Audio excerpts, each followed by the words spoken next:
Welcome back to the Gruber Morning Show. I'm Pete Gruber. And I'm Zane Courtney. And we have a great show for you this morning. The picture behind us, I'm going to try to move out of the way. There we go. It's two older guys on bicycles in an area of Europe up northern Germany, which close to Lübeck. This used to actually be part of East Germany, though. What struck me about this picture was, they didn't even know I was taking it, was these were two older guys, and I surmise that they may have been lifelong friends. You know, it was kind of a feel-good feeling. It looks so wholesome. It does.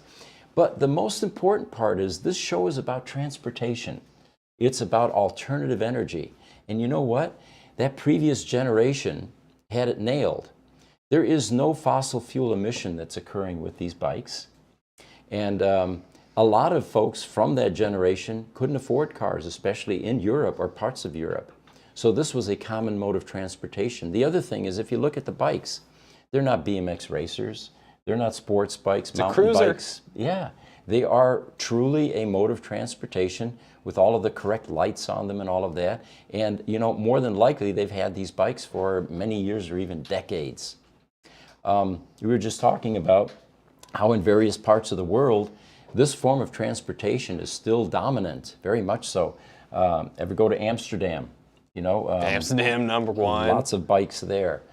But, you know, what I find humorous here in this country, in the United States, we believe in exercise. And, of course, these guys get that every day without intending to, you know, formally or officially exercise. But what I find humorous is we'll drive to the gym, we try to get the closest parking spot, and then we go inside and we get on a stationary bike to get our exercise. Keep in mind, we also made escalators, and nobody actually walks up the escalator like you're technically supposed to. Right. You just ride on it. But this was a touching picture for me because it really typifies a previous generation and something that we are moving away from, but fortunately replacing it with fossil or with renewable energy transportation. And another bit of hope on that is I actually don't think it's necessarily going away. The rise of electrical bikes is on the rise tremendously. Actually, one of my good buddies, one of my best friends actually has one, loves it, rides it to work every day. So it's a great alternative for anybody who lives close to work. You know, if you're in city, it's one of the best alternative vehicles that you can have if you don't either have the space for a car or a need for one. Yeah. Looks like we've got a YouTube Shorts question coming in from Dark Lord. He says, hello, good evening. So he must be far away. I am from Kyrgyzstan. Hey! A lot of Y's in that country. And he says, I want to open my own car service for the maintenance of electric vehicles. So how can I cooperate with you? Gosh, how nice would that be? Get some... Yeah, and you know, Dark Lord, we get this question all the time. We're just not ready yet to, with any sort of franchise program, any sort of training programs. We're still learning what we need to do in order to service electric cars. It will come at some point, but it's premature. At this point, we do not have a program that we can synthesize and you know, franchise or send to someone to get them up to speed on the type of work that we do. But we do have going on, what episode is this? 60-something? 50? This is 50. This is episode 50. Okay. We've got so many episodes of this podcast where Pete's been doing a wonderful job of answering so many specific technical questions, and alongside the YouTube channel with the other shorts that you guys do, and with a future that we're actually going to be making some more specific technical videos coming up. We got a series on maintenance specifically that's designed to help encourage the private fixing of other EVs and so on and so forth. So sharing some of that technical, sharing some of that technical knowledge in a tutorial style, I think it's going to be super helpful for you, Dark Lord. And from InstaRay23 on Instagram, good morning from Phoenix, Arizona. Hey, all the way around the world and now right next door. Welcome. So one of the news items is we can throw up a graph. The fossil fuels have already peaked, according to the Rocky Mountain Institute. And they claim that the global demand for fossil fuels peaked in 2019. So 4 years ago. And renewables are occupying that demand due to low costs and shifts in global capital. Now, what they add is, the Stone Age did not end for want of stones, nor the Horse Age for lack of horses.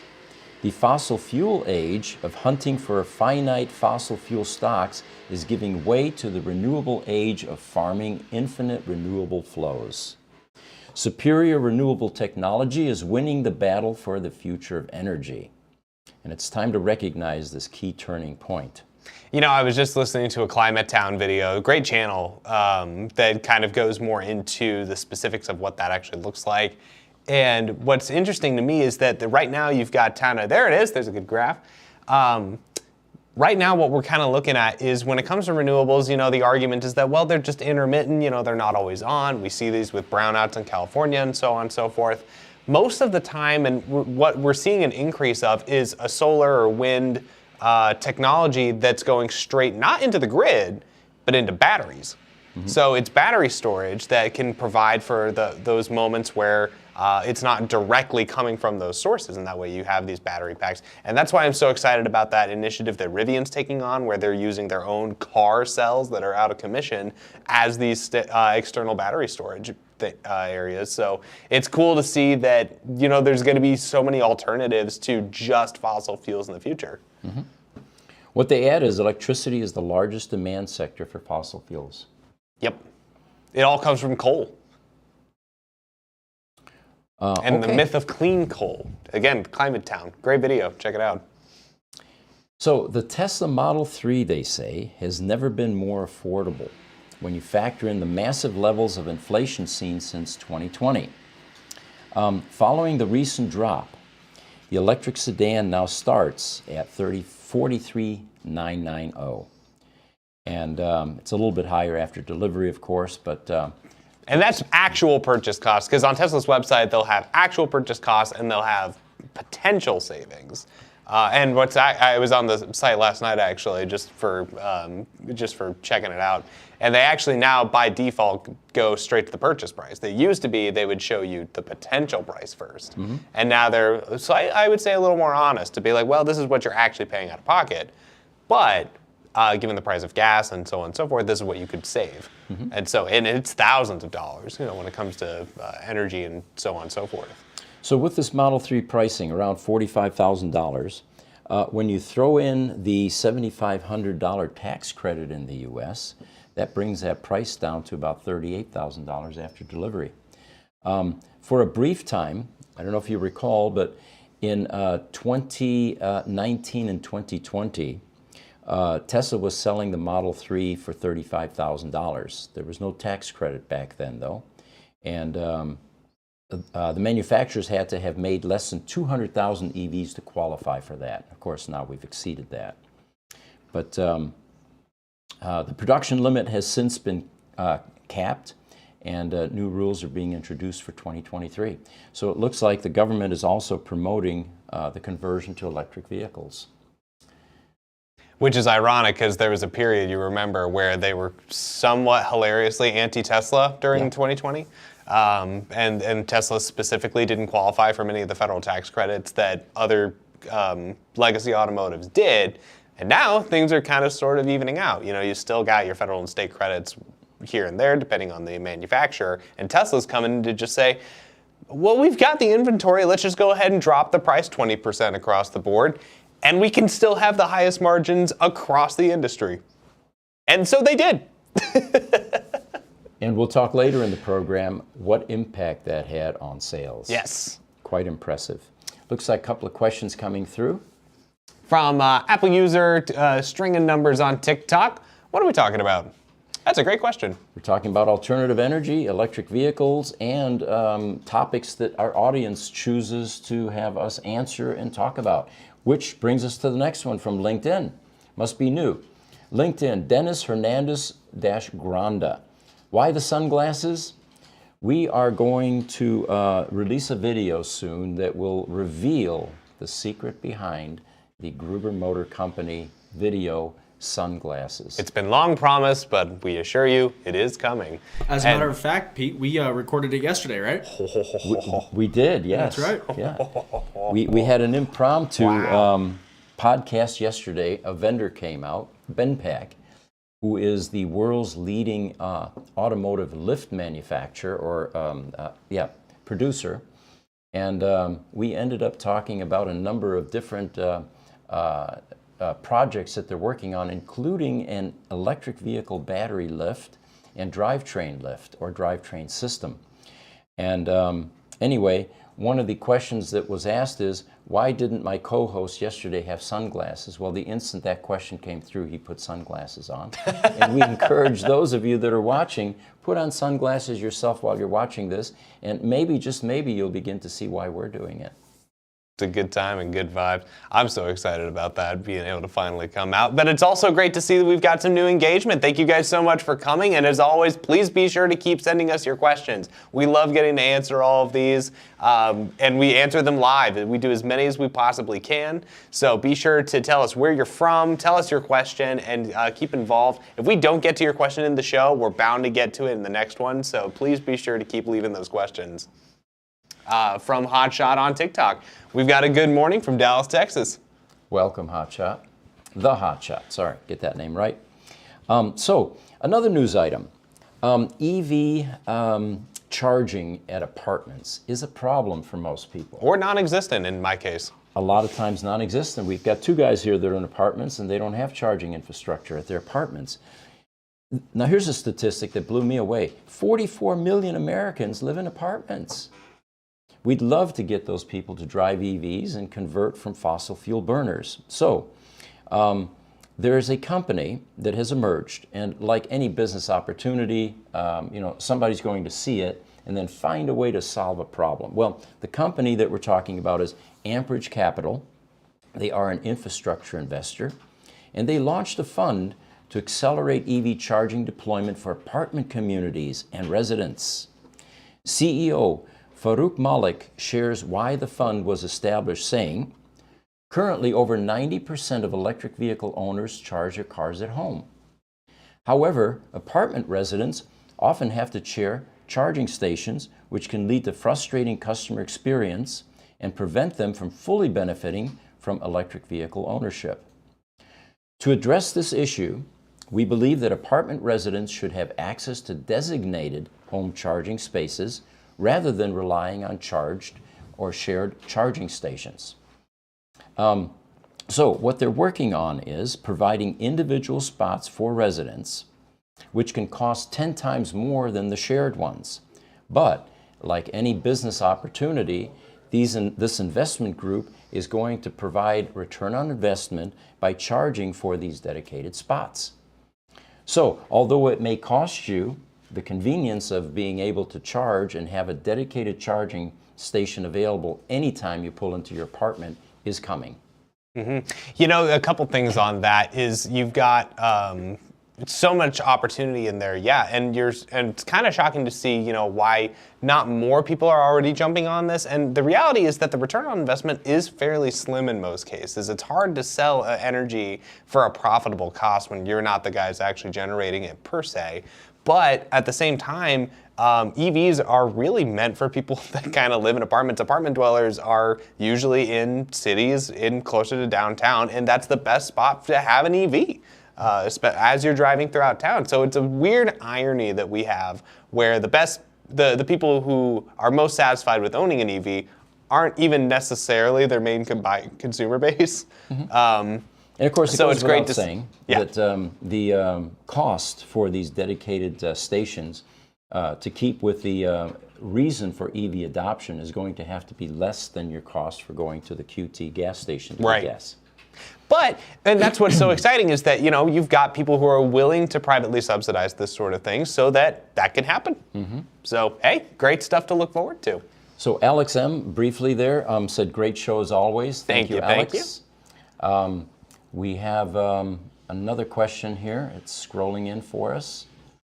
There we go. TikTok, user with a string of numbers.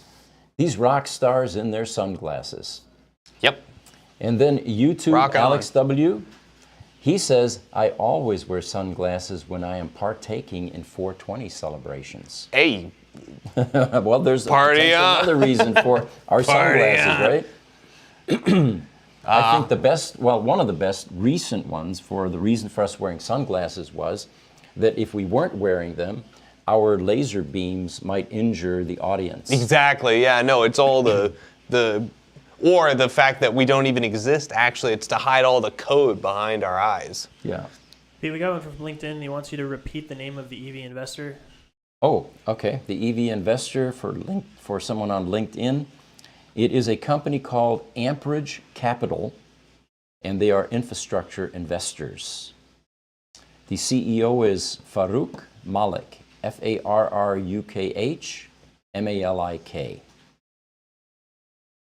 Sounds like somebody that's got an apartment complex that is progressively thinking about adding value to attract the EV clients. It's a good proposition. As someone who lives in an apartment, it would be really nice to have the option.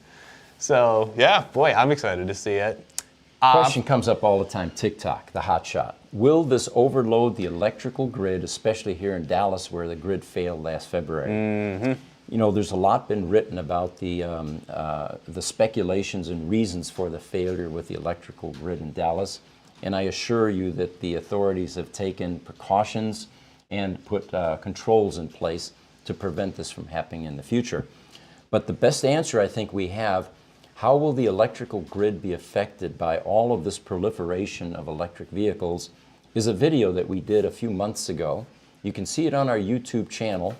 And we were actually surprised by the results. And whenever we do a video, we have to do a lot of research. We have to, we have to find out what's really going on. Well, yeah. And dig deep. And the results actually surprised us. So if you're interested in the impact on the grid, watch that video, because everything that's in that video, I can't condense it enough in this presentation. Yeah, definitely go check that out. And on that note, we've got a YouTube Shorts question from Longtong Tpung Roti. Wait, why am I subbing? Because it's great to sub. Because then you get to see every episode of the show when it comes out. You also get to see all the content that we've put out before, including that video on the grid. All right. Hey. These are great questions, guys. Thank you so much. Should we go ahead and get through some of these? These are great. Good morning, Van Goat Wagon. Always good to see you on TikTok. Smuggler's back on TikTok. What's up? Hey, sorry I was late. Hey, so you got to do what you got to do, my guy. Welcome, welcome. You know, for those of you that joined us late here, the picture behind us, we always post a meaningful picture to us anyway. These are a couple of older guys.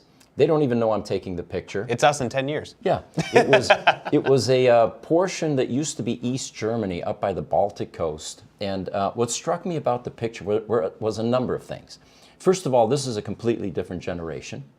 This is a generation that did not have cars, that didn't ride bikes for exercise. This was their main transportation. And they probably have had these bikes for decades. They are not mountain bikes, they're not BMX racers, they're not doing this for exercise, they're doing this to get from point A to point B, and they've been doing this probably all their lives. So here's another example of renewable energy transportation, which was quite prevalent and still is in some European countries. We were talking about that earlier. Amsterdam, for example. Yep. Lots of bikes there. We even got my wife and I were visiting, and we got tired of walking, wanted to go back to our hotel, and we got one of those bike vendors that has a two-seater off to the side, kind of like a sidecar on a motorcycle. And it was wonderful just having somebody, pedal us through all of the canals and the bridges and, through Amsterdam. Gorgeous. But it was completely emission-free. It was definitely part of this new way of transportation. It was great to do it growing up, and it was great to do it while you're already staying in town. So, hey, aside from having an EV, a bike is still one of the best ways to get around, and people have been doing it since the 1800s. No sign of slowing down. Got a question up there.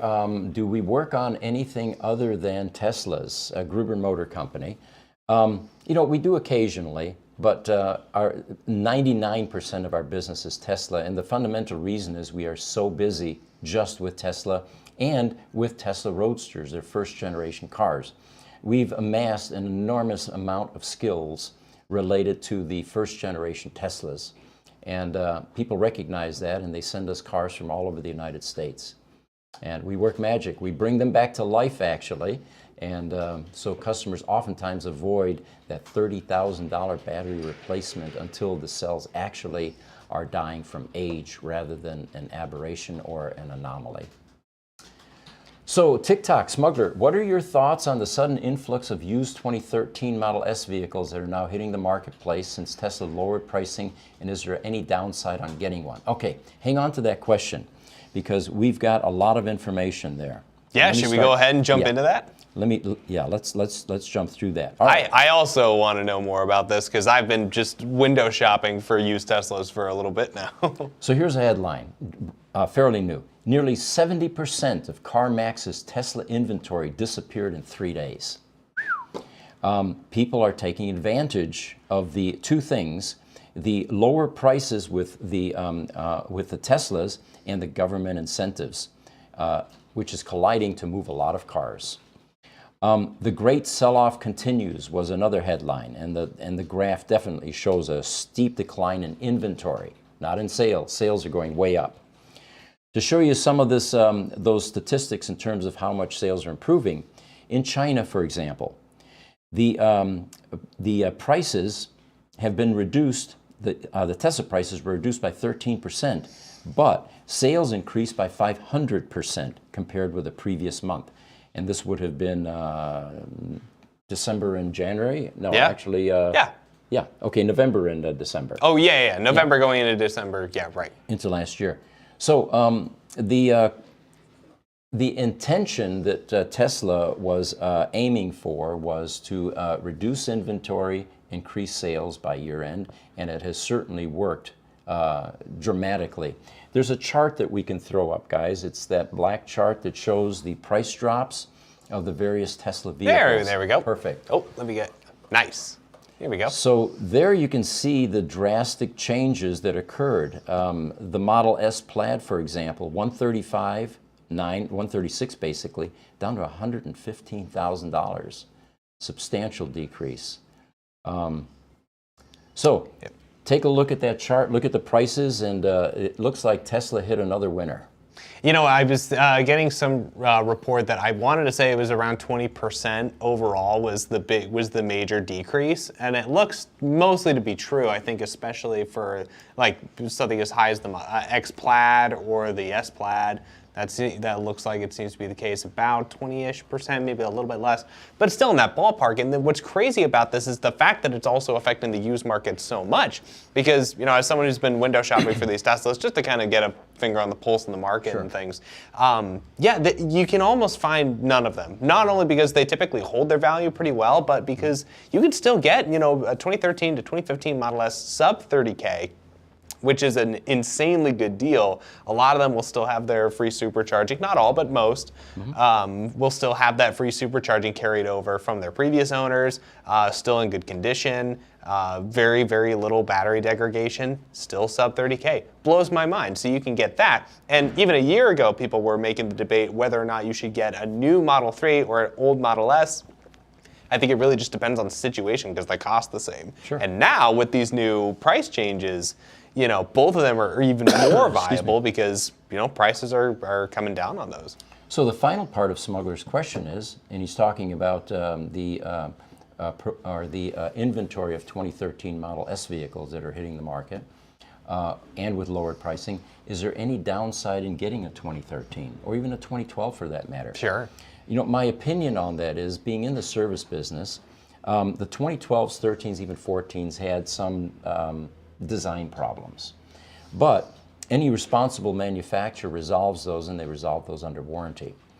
The annoying maintenance issues related to these early Model S's were typically solved as these cars were taken back for warranty repairs. They improved the door handles, they improved the window regulators, they improved the batteries, oftentimes changing batteries, and even drivetrains. You know, sometimes on those older Model S's, the drivetrain would start whining, and it looked like you were driving a pod racer down the road.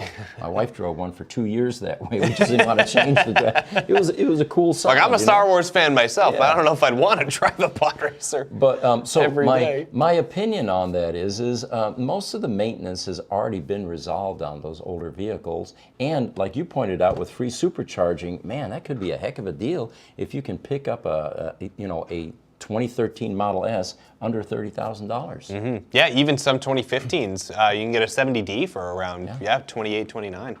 Alex W. with YouTube, any thoughts on the new hybrid Corvette? Oh, we do have thoughts. My thought on that, and I voiced it in the last podcast, what were they thinking?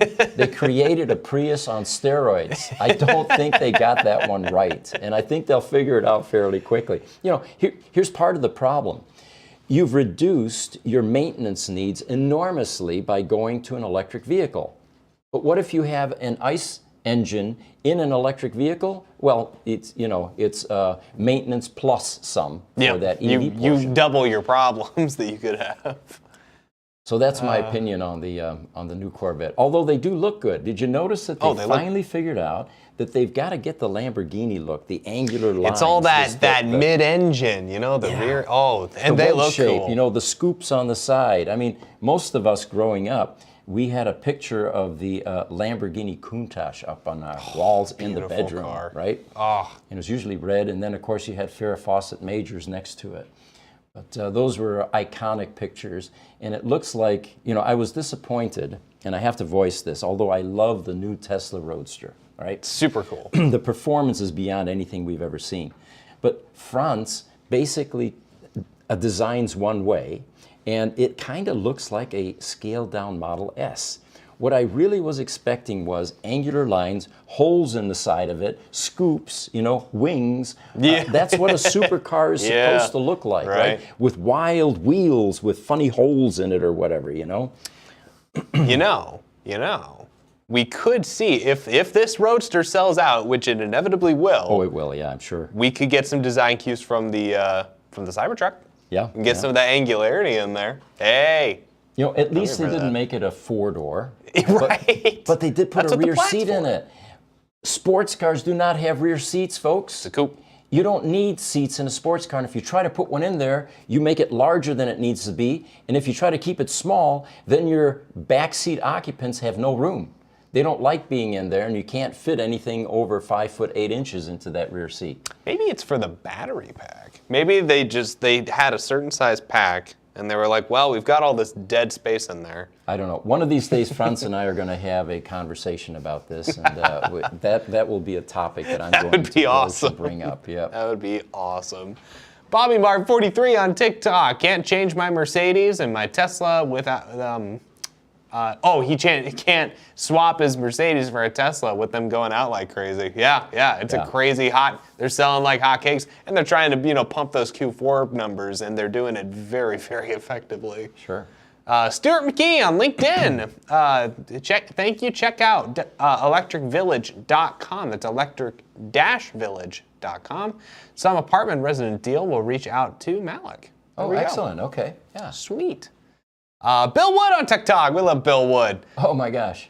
How many Roadsters have you brought back from the grave? Gosh. We have a CRM software package that tracks all of the work that we do, and it would be easy for me to create a filter at some point and pull those out. But literally hundreds, which is amazing because the population left on the planet we think is about 1,700 out of 2,400 originally built. Any of you that are curious about where the Roadsters are, how many are left, on our website, grubermotors.com, there is a census icon that you can click, and that will take you to a list of all of the Roadsters that we are aware of, and the owners are very good about updating us regularly. I have a Roadster in Australia. Here's the VIN, here's the color, and you'll be able to see not only the Roadsters that are still in circulation, but we also have a defunct Roadster section down below that shows all the Roadsters that have died in some fashion or are no longer being able to be driven. It's an interesting thing to look at. And you see all the VIN numbers too. They're all consecutively listed, and you can see that it's at one point Tesla had no VIN discipline. There, in Europe, they have the same VINs that we have in the United States. And in the US, we have multiple VINs, whether they were a validation prototype, a founder series, a signature 100. So it can get a bit confusing, but on our census list, we actually do stipulate what the category of the Roadster was, so you're not confused and seeing three, VIN 10s. Nice. TikTok Smuggler, is it possible to upgrade a 2013 Model S 40 kW battery to a larger size? And what would be your best guess on cost to do so? We have a video, again, on YouTube that talks about battery upgrade options for the Model S, but I'll give you an abbreviated version of that. We actually asked Tesla, what do you recommend for somebody wanting to upgrade? They said that they have a 90 kW pack, which is backward compatible with all of them from 40 on through, 40, 60, 70, 75, 85 on up. Wow.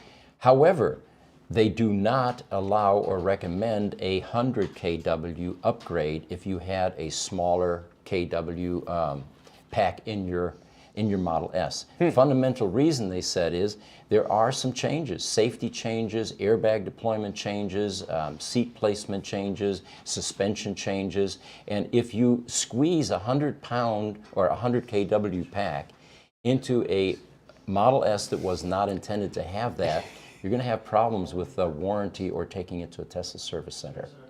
So, cost, $22,000 for a new battery pack, for a new Model S battery pack. At least, that's kind of the... Yeah. Now, you could gamble a bit, try to find a pack on eBay, find someone that can, a backyard mechanic that can put it in for you. Your local Rich Rebuilds. Yeah, it may work, it may not.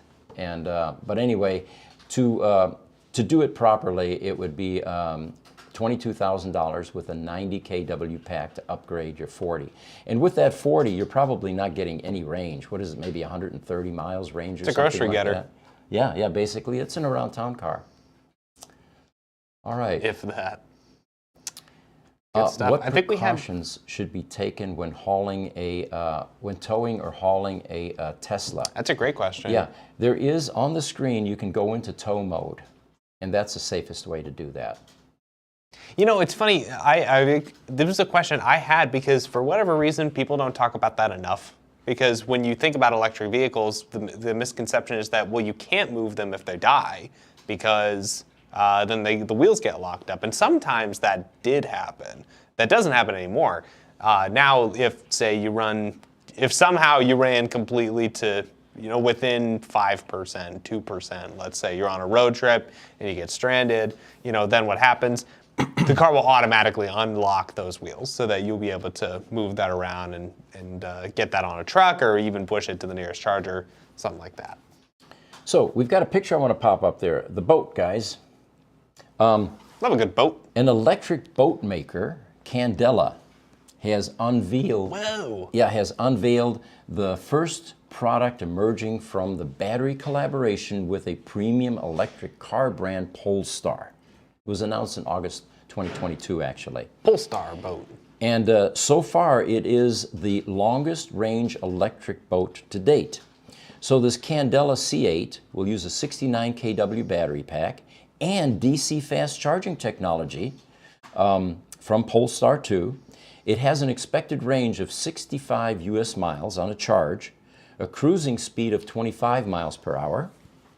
And so they say that the range is longer, 3 times longer than what conventional electric speedboats typically have. When I picture electric boats, I picture a fishing boat. Right? Yeah, right. With a little motor behind it and a 12-volt battery, and you're kind of trolling along. Yeah, right. But apparently there are other, electric speedboats available.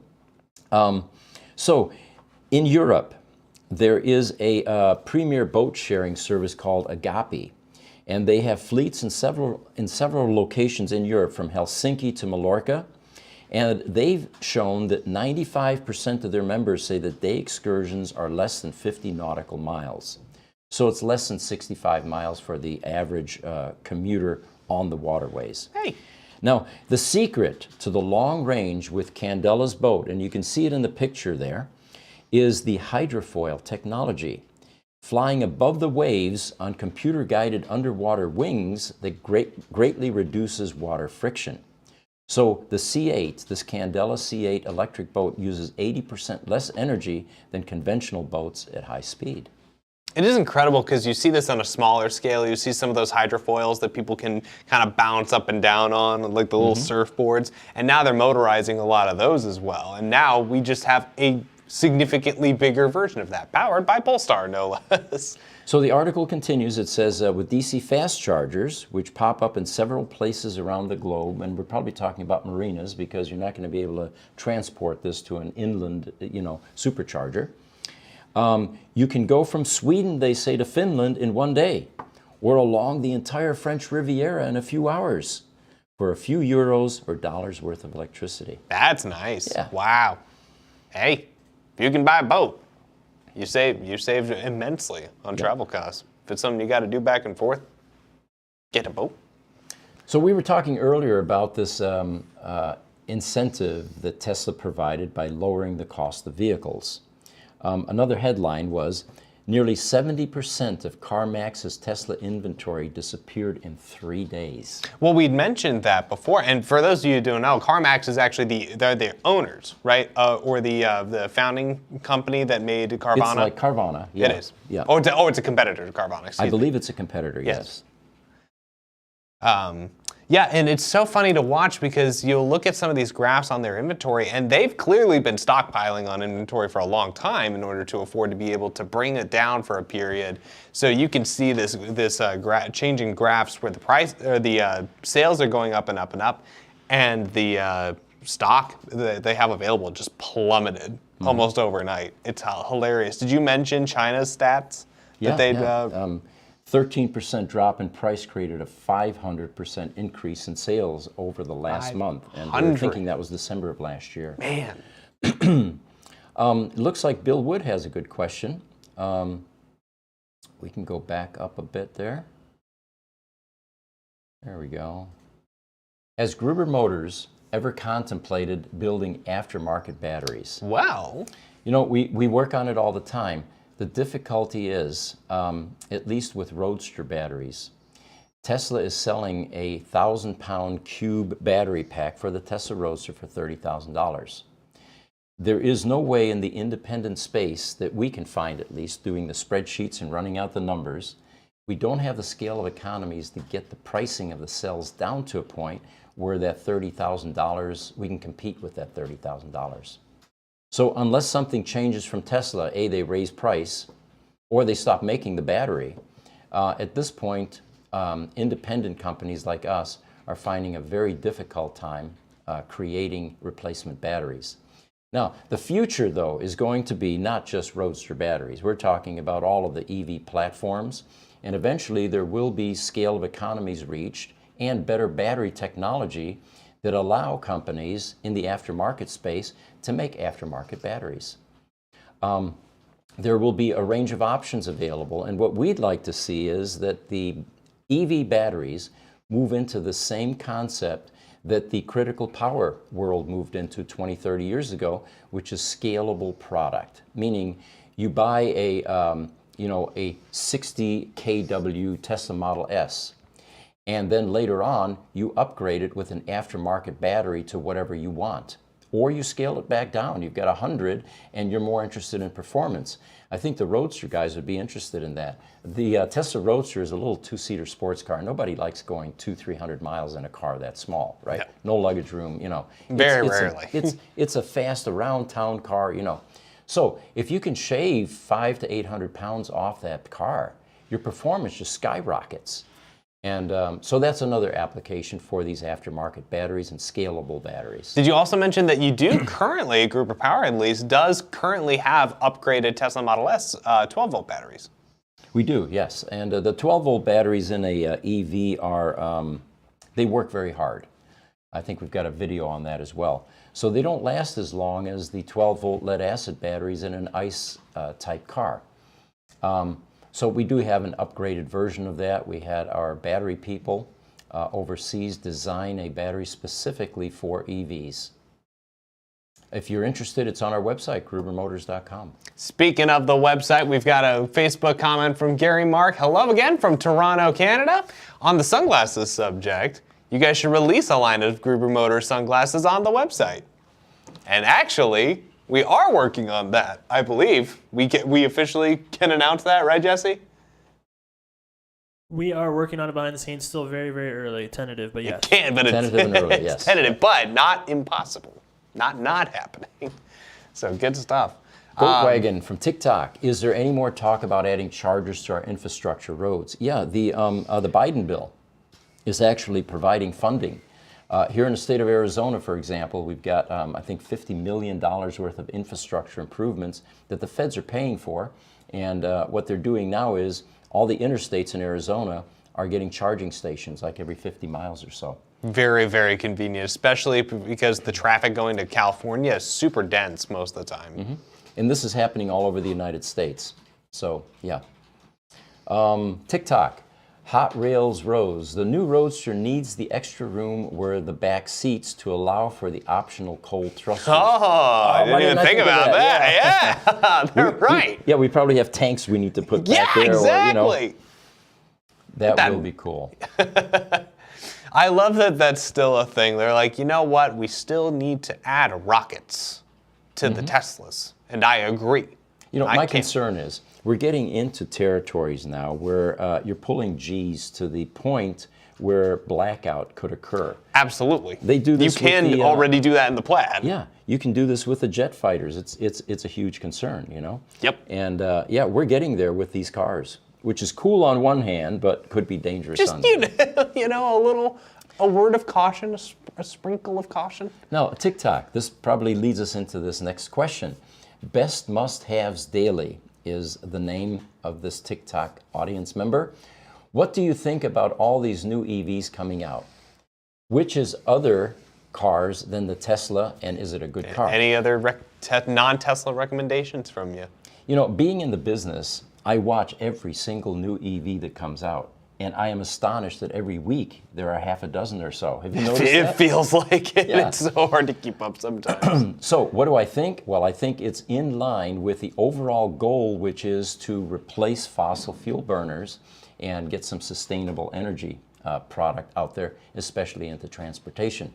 So I'm 100% behind it. There's something for everybody in this space, and right now it does seem like they lean more toward the luxury segment just because it's, cost production and so forth. But then again, the Bolt exists, and the Nissan Leaf, and the Kia Niro EV, and all these other, cheaper alternatives that don't necessarily lean luxury, but they're still on that track to get electrified.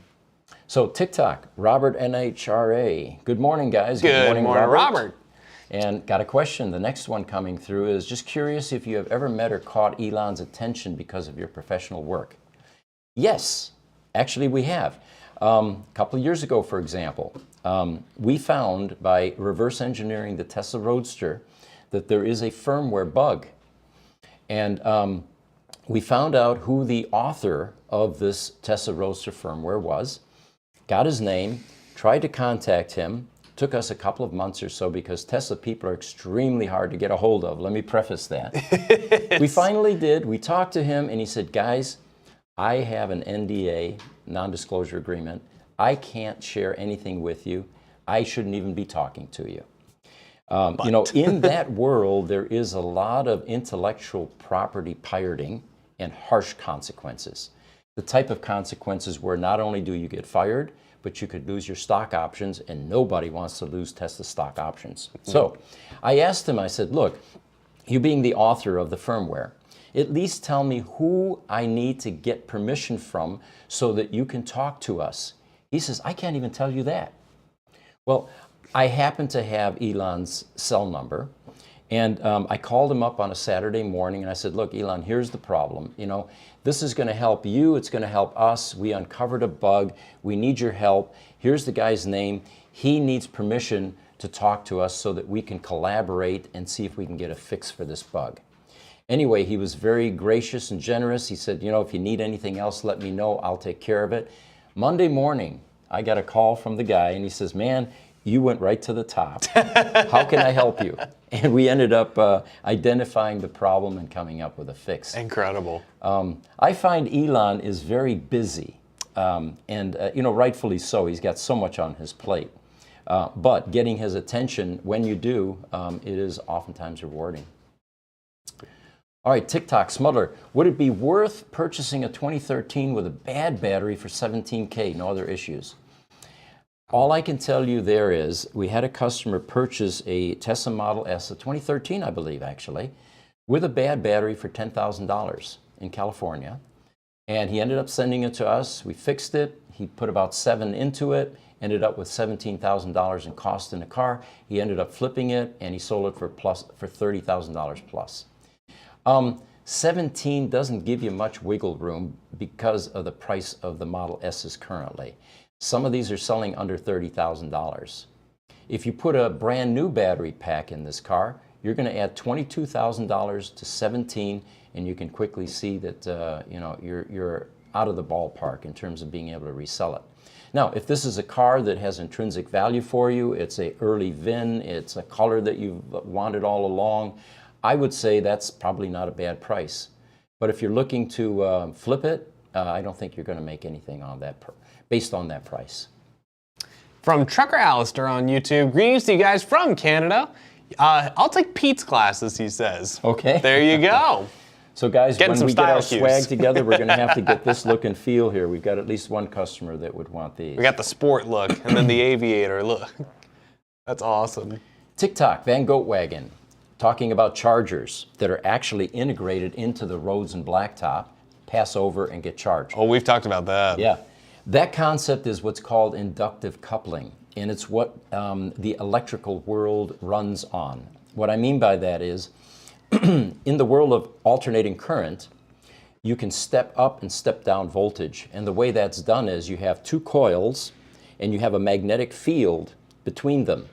And then you have a ferrous metallic chunk in between them that intensifies that magnetic field.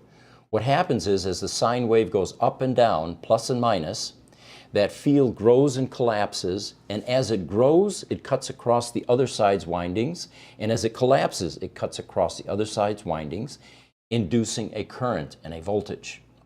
The way that these chargers work is identical to that. It's going to be inductive coupling for magnetic fields, and hopefully you're close enough to the ground. If you've got a 4-wheel drive vehicle that's way off the ground, you're not going to get a good charge, if at all. But that's how it works. It's just like a transformer. And what they're doing, of course, is burying coils in the roads to, and then have a corresponding coil on the floor of a car that captures that inductive coupling or that energy. Now, before we get too excited about this whole concept, this is going to be very expensive. It's going to be a lot of maintenance. We're talking about asphalt, we're talking about potholes, we're talking about, all the maintenance that goes with road maintenance. A much more elegant way to capture energy is the top of the car with solar panels, which is free energy that's hitting us every single moment. And it's enough to, as Aptera keeps suggesting, it's going to be more than enough to be able to keep supplementing that battery with enough energy to keep going. Yeah, those Aptera guys have actually squeezed 40 miles range out of a solar system. Just solar. Yeah. It's got 1,000 miles of range by itself. Yeah, and that's with today's technology. Solar continues to improve, and eventually we're going to have photovoltaic paints that are actually, you don't need solar cells, in other words. You get a paint job and it generates electricity. Wild. And I think it's important to mention that 40 miles, that's daily. It can charge up to 40 miles daily. Oh, yeah. With the solar panels. Right. Okay. Unreal. Van Gogh says, thank you so much. You're the man. And great info. He also mentioned that 2013 Model S would be for a daily driver. That's Smuggler. Oh, Smuggler. I'm so sorry. Smuggler, Yeah, no. Smuggler is the one. Yeah, asking about that 2013 Model S. Okay. Well, a daily driver, yeah. I mean, you're going to get some return on investment if you're driving an EV. So here's another news item. During this year's Florida RV Super Show in Tampa, recreational vehicle, the legacy auto manufacturer, Winnebago, unveiled its all-electric operational RV prototype called the EVR2. I'm sorry, ERV2. ERV. This one's worth, this one's worth looking up. It's a zero-emission recreational vehicle evolved from the Winnebago ERV prototype, which is being used in test drives. And as they say, you got to check this thing out. You know, I mean, RVs are a combination of diesel diesel engines and electrical, because you've got all those devices inside. You're basically trying to replicate your home, and you're not going to do It's that a with mobile just home. internal combustion engine, processes. So they say, as Kleenex is to tissues and Q-tip is to cotton swabs, Winnebago is practically a synonym for recreational vehicles. While it has been building RVs and motorhomes for decades that are reliant on gas and diesel engines, the legacy brand now has the foresight to explore a future in the electric versions, and we applaud that. You know, we saw some artist mock-ups of what would happen if we took a Tesla Semi and sort of stretched it out into something like a mobile home. It looks super cool. And how cool would it be if Winnebago comes out with something genuinely something like that? Hey, we're here for it. Video for it if you guys want to watch it. Oh yeah. Bring it up. Let me pull that up here once. Very cool. By the way, while he's bringing up that video, never mind. I was going to tell you about too the quick. older guys on a bike. Yeah, just around the bend. There we go. Look at this, the E-Van Life. So this is interesting. So that looked like a Sprinter. I believe that is the. Wow, it's very Sprinter, and sporty. Oh, it is a Sprinter. Yeah. Oh, okay. I thought it was going to be more of like an actual full-size RV. I think this one got announced in August of last year, and then toward the end of the year, they had this bigger version, which they don't give you any pictures of because it's still conceptual. But yeah, this is not what I thought it was. Yeah. I thought they were genuinely competing to be in that, large mobile home space that nobody seems to be actually going into yet. But so many people are going into these more camper van style segments. You've got Rivian potential, not confirmed making one, but Rivian, Tesla has thought about making the van. Obviously, Canoe is in this market. Several other platforms are invested in that idea of a somewhat adventure van, something of a Sprinter. Even though Mercedes-Benz and Rivian decided to split up on collaborating on that project, it still seems like that's kind of inevitable. So it's funny that Winnebago decided to hop in on that specific segment as well. So those of you curious about the picture behind us, a couple of older guys on some bikes. This was a picture taken in what used to be Very East nice Germany. stuff, too. It's from a generation that most likely did not own cars. They did not know I was taking this picture. It looked like they might have been lifelong friends. And this was their primary mode of transportation, is what it looks like. They weren't doing this to get exercise. They weren't doing this to go mountain biking. This is how they get around in Europe, often, many parts of Europe.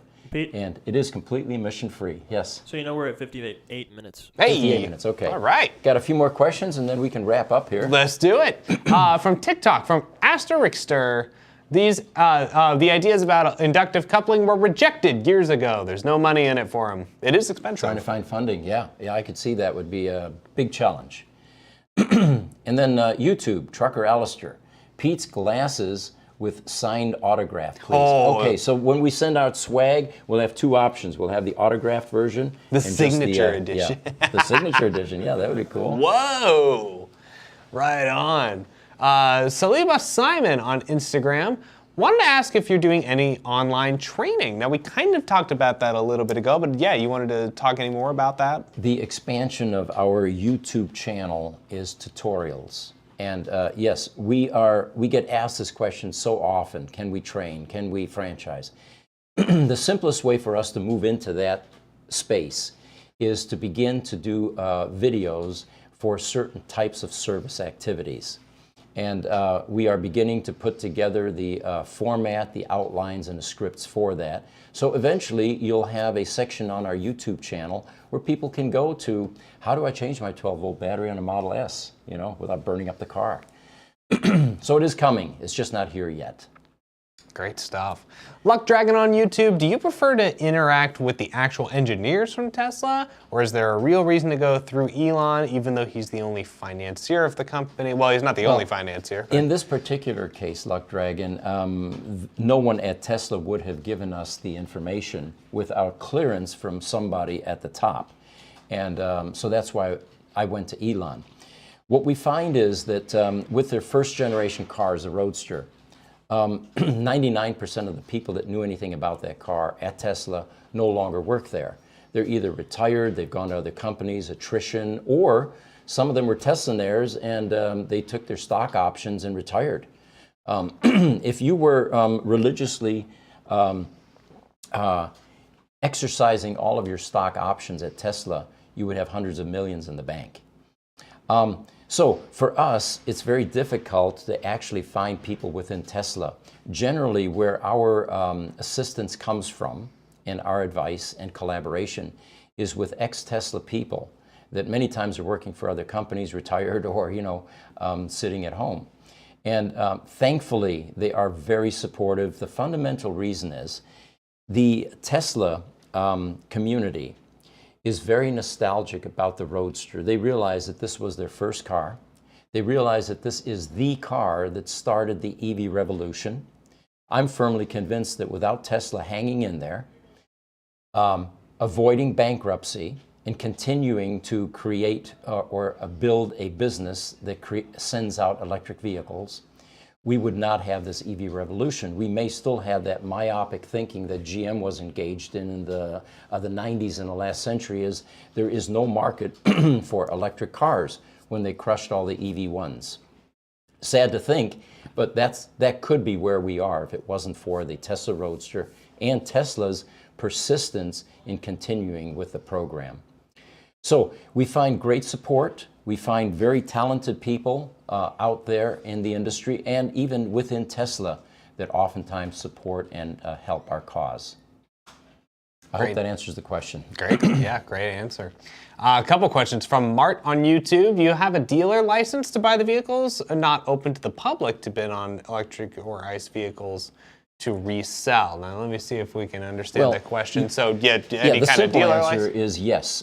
Gruber Motor Company is a dealer. We're a dismantler, and you have to have licenses to do all this. To even buy cars at auction, for example, oftentimes sometimes they're open auctions, but that's not the norm. You have to have licenses in order to purchase vehicles, and yes, we have all of those. There we go. And he also wanted to add that, or I wanted to know if we're headed to the pub. I wish there was one close enough where we could do that. I live next to a pub. Do you? Yeah, I sure do. So, hey, anytime. Frank Ans from YouTube, just glasses. curious, what are your positions in the Gruber company? My co-host Zane is a volunteer. He's been my co-host, and he's passionate about electric vehicles, and we have fun twice a week doing these podcasts. My position is friend. Yeah. My position is CEO, and we have 5 operating divisions here at the Gruber companies. And these days, like Elon, I get to dabble in a variety of things because there's a very talented team that is holding everything else together here.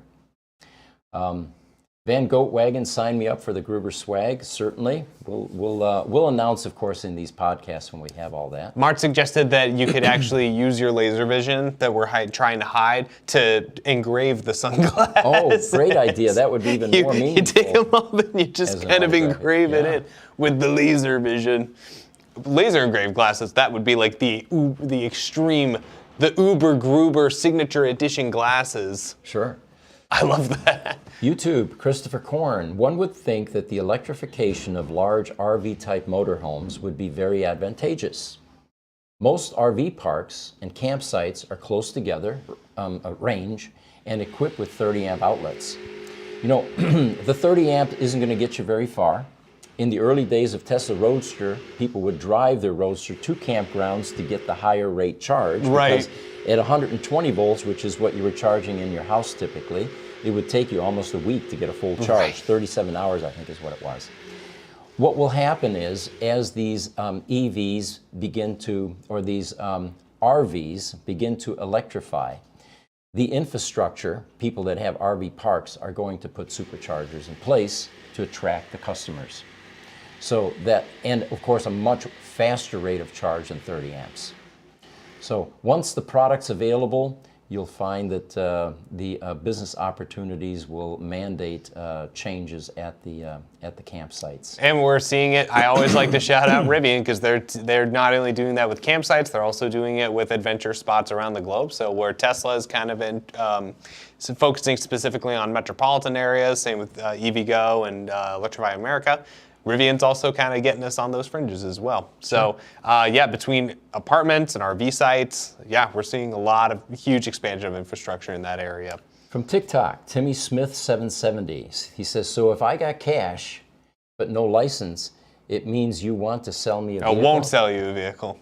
Oh, won't or want? I think it's a typo. Won't, okay, won't sell me a vehicle. The reason that we don't sell vehicles is because any vehicle that we get, and they're typically Model S's, we put into our lease pool for recurring income. And there are plenty of outlets that will sell you a used Tesla or any used EV for that matter. We also have on our website, Gruber Motors, a Roadster matchmaking site. These are vehicles that typically are not physically here. We allow sellers and buyers to post and to communicate through our website for purchases. And, but we are not usually directly involved in any kind of negotiation other than the posting and the listing of that vehicle. And it's completely free of charge, by the way. I have no idea why Roadster owners go to auctions. They lose an enormous amount of money. The seller has to pay a huge premium. And the worst part is none of these people at the auction houses have any clue what they're selling, how to sell it, and answer any technical questions. When you post a Roadster with us, we are there for tech support. We will tell you what CAC means, calculated amp hour capacity, and what the health of that battery is and how it relates to that value. No one at the auction houses is going to be able to do that, but the best part is it's completely free, and we make friends all the time doing it. Okay, guys, we are way over time. If you want to keep going, you can. No, I think that's a great place to end it. And thank you guys so much for all these comments. We'd love to get to some more of these on our next show on Tuesday at 8:30 a.m. Mountain Standard Time. Coming at you from Phoenix, Arizona. Be sure to let us know where you're from and your comments, and keep sending us those questions. Thank you, TikTok, and thank you all the other platforms. It's always a pleasure for us interfacing with our audience. I will say to TikTok, we got a P 2020, 21. I appreciate you for saying some kind words. Thank you so much for that. We'll see you next Tuesday.